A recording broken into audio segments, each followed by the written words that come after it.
Lalu bagaimana kondisi 20 warga negara Indonesia yang dikabarkan menjadi korban tindak pidana perdagangan orang TPPO di Myanmar?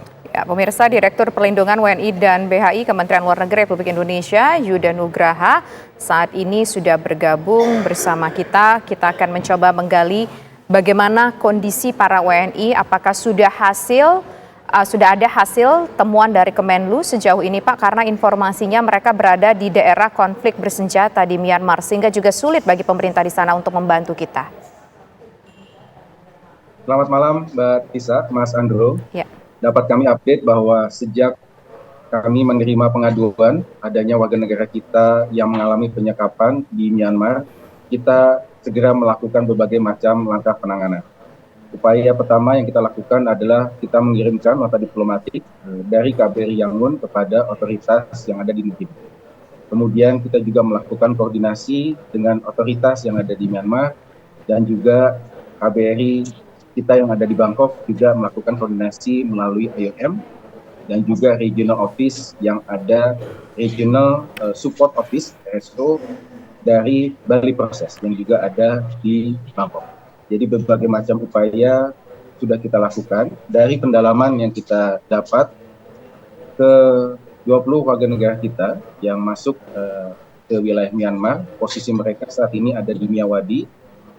Ini adalah wilayah perbatasan antara Myanmar dan Thailand, jaraknya sekitar 400 lebih kilometer dari Yangon. Kemudian mereka masuk ke wilayah Myanmar melalui jalan ilegal dari wilayah Thailand. Itulah kenapa pada saat kita berkoordinasi dengan otoritas Myanmar, mereka tidak memiliki catatan keimigrasian dari 20 warga negara Indonesia. Pak Yuda, memang, ya. Dilanjutkan Pak. Ya. Kami juga ingin tahu, Pak Yuda, 20 WNI ini kalau lihat video yang beredar berada di satu ruangan, satu kamar kecil, mereka ditumpuk di sana. Kondisi mereka saat ini seperti apa, Pak? Sudah ada laporan ke Kemenlu? Ya, komunikasi 20 WNI itu dilakukan melalui pihak keluarga. Komunikasi dengan pihak keluarga sahabat ini hingga hari ini tetap dapat terjalin.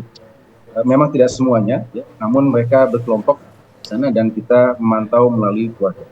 Nah, namun yang paling utama saat ini adalah bagaimana kita bisa melakukan langkah-langkah penyelamatan kepada warga negara kita yang ada di sana. Memang tantangannya cukup rumit karena Myawaddy adalah daerah konflik yang tidak bisa diakses penuhnya oleh otoritas bahkan militer Myanmar. Karena wilayah Myawaddy dikuasai oleh pihak pemberontak.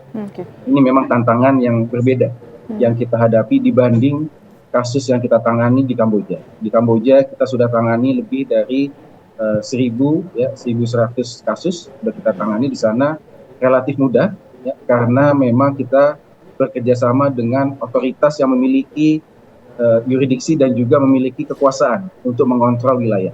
Nah, dalam hal ini adalah pemerintah Kamboja. Namun untuk kasus di Myanmar, bahkan otoritas Myanmar pun tidak bisa sepenuhnya mengakses Myawaddy. Nah, namun ini tentu tidak menyurutkan langkah kita untuk melakukan langkah-langkah penyelamatan. Berbagai macam upaya terus kita lakukan. Kemarin Ibu Menteri Luar Negeri telah mengadakan rapat khusus bersama Duta Besar RI kita yang ada di Bangkok dan juga kuasa usaha ad interim KBRI Yangon untuk membahas langkah-langkah penyelamatan segera. Upaya-upaya formal kita lengkapi dengan upaya-upaya informal, termasuk komunikasi dengan beberapa pihak yang ada di Myawaddy. Namun memang kami tidak bisa sampaikan detail pendekatan informal tersebut demi keselamatan para WNI. Ya. Pak, 20 orang yang tertahan di Myawaddy ini, apakah mereka masih tetap berada dalam tekanan karena informasinya mereka ada mendapatkan tindakan kekerasan, Pak, dari agen yang mengajak mereka untuk bekerja di sana? Ya, kami juga mendapatkan laporan yang sama. Kami terus melakukan verifikasi terhadap hal tersebut. Kita terus coba jalin komunikasi dengan mereka. Namun tentu kita juga tadi kami sampaikan, kita mencoba juga menjalin komunikasi informal dengan berbagai macam pihak yang ada di Myawaddy. Utamanya pertama adalah mereka dapat menjamin keselamatan warga negara kita, dan yang kedua dapat segera membebaskan mereka ke Indonesia. Berarti mereka masih di bawah tekanan atau di bawah penguasaan dari agen yang menipu mereka, Pak? Ya, saat ini masih seperti itu. Namun sekali lagi tadi kita tidak berputus asa. Tadi kami sampaikan kompleksitas di lapangan memang sangat tinggi, berbeda dengan kasus-kasus total dalam 3 tahun terakhir.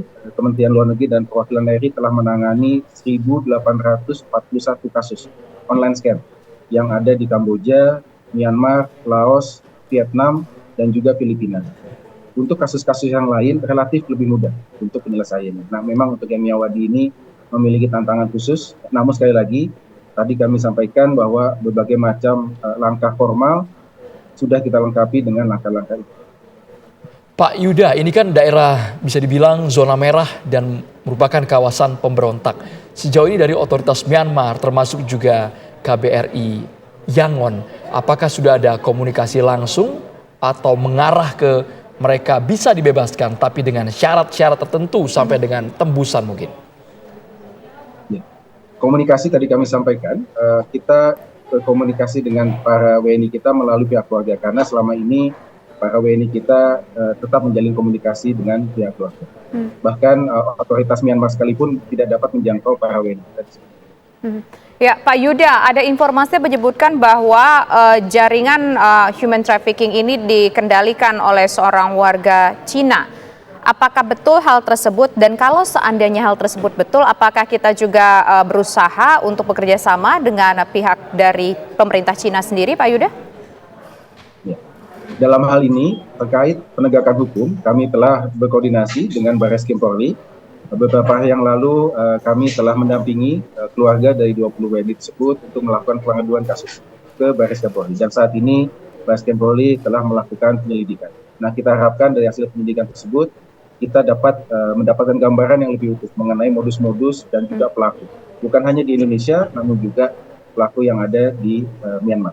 Nah, ketika kita sudah dapat gambaran yang utuh, tentu langkah-langkah penanganannya akan lebih jelas.